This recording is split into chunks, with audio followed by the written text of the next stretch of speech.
Elena was the kind of employee every company dreams of: loyal, brilliant, and kind. But kindness can be a target. When her co-workers discovered she'd inherited a fortune, they didn't celebrate her success. They plotted to steal it. Under the guise of friendship, they convinced her to invest in a fake project. He trusted them. And they betrayed her. But the theft was just the beginning. They mocked her, isolated her, and used fake affection to break her spirit. Tasha pretended to love her, then humiliated her publicly. She turned a blind eye. Elena was alone. They teased her, "Maybe we'll give your money back, if you behave." They flaunted lavish purchases and hinted at criminal ventures. Elena's work was sabotaged. Her relationships destroyed. Her heart shattered. They thought she was broken. That fear would keep her silent. But Elena was watching, listening, recording. While they bragged about their schemes, crypto fraud, offshore laundering, she built her case. One whisper at a time. "We're untouchable," they said. She wouldn't dare. But she did dare. And soon, the silence they demanded would become the evidence that destroyed them. When the agents arrived, the office froze. The confident ones fell silent. The betrayed rose. Elena handed over the tapes, the emails, the lies. The bullies were arrested for fraud, embezzlement, and harassment. In court, her silence was finally broken. The verdict was clear. Elena was awarded millions. The bullies lost everything: jobs, homes, reputations. Their families fractured under the weight of their lies. Justice wasn't just served. It was televised. Her story wasn't just a courtroom victory. It became a national reckoning. "Elena, what gave you the strength to speak out?" "I realized silence only protects the guilty. I chose truth." Her courage sparked headlines, books, and films. The bullies became cautionary tales. Elena became a symbol of resilience. Now, Elena speaks not just for herself but for all the silenced. Because no one should suffer in silence. Strength, resiliency, courage against what seems insurmountable. You have it too. The scars of betrayal do not define you. What you do next does.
Bullying has significant effects on both adolescents and adults in the United States.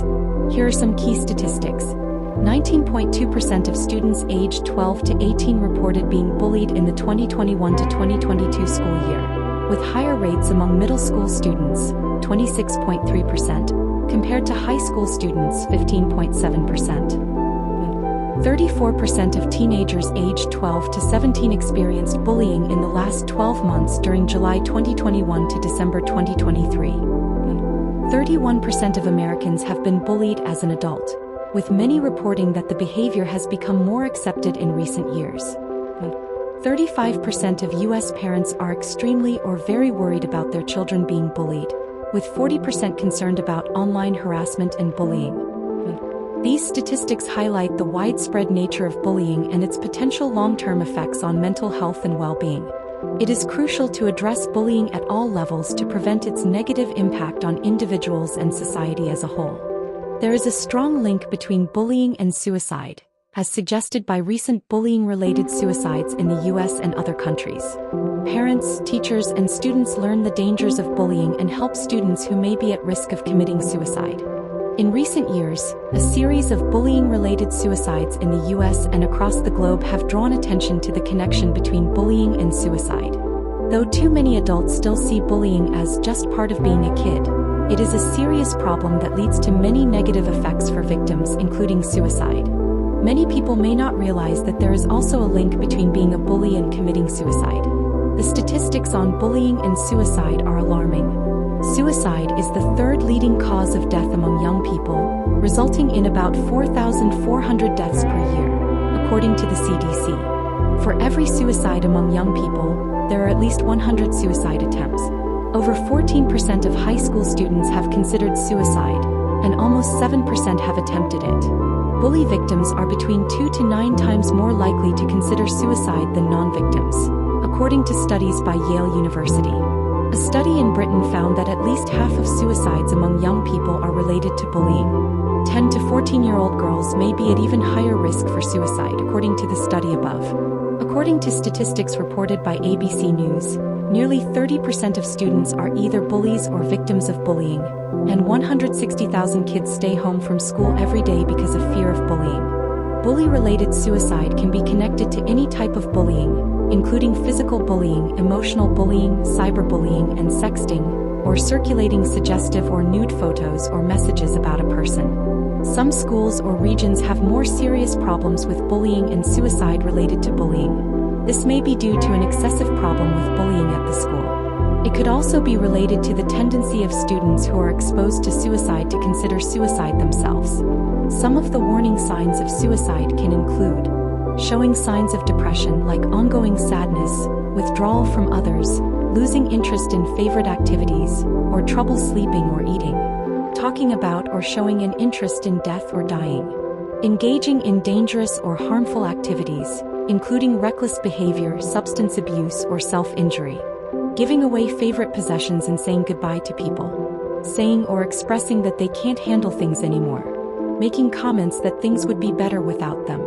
If a person is displaying these symptoms, talk to them about your concerns and get them help right away, such as from a counselor, doctor, or at the emergency room. In some cases, it may not be obvious that a teen is thinking about suicide, such as when the suicide seems to be triggered by a particularly bad episode of bullying. In several cases where bullying victims killed themselves, bullies had told the teen that he or she should kill him or herself or that the world would be better without them. Others who hear these types of statements should be quick to stop them and explain to the victim that the bully is wrong. Other ways to help people who may be considering suicide include: take all talk or threats of suicide seriously. Don't tell the person they are wrong or that they have a lot to live for. Instead, get them immediate medical help. Keep weapons and medications away from anyone who is at risk for suicide. Get these items out of the house or at least securely locked up. Parents should encourage their teens to talk about bullying that takes place. It may be embarrassing for kids to admit they are the victims of bullying, and most kids don't want to admit they have been involved in bullying. Tell victims that it's not their fault that they are being bullied and show them love and support. Get them professional help if the bullying is serious. It is a good idea for parents to insist on being included in their children's friends on social networking sites so they can see if someone has posted mean messages about them online. Text messages may be more difficult to know about, so parents should try to keep open communications with their children about bullying.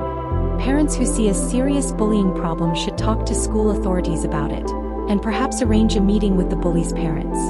More states are implementing laws against bullying, And recent lawsuits against schools and criminal charges against bullies show that there are legal avenues to take to deal with bullies. If school authorities don't help with an ongoing bullying problem, local police or attorneys may be able to. People who are thinking about suicide should talk to someone right away or go to an emergency room. They can also call a free suicide hotline, such as 1-800-273-TALK-8255.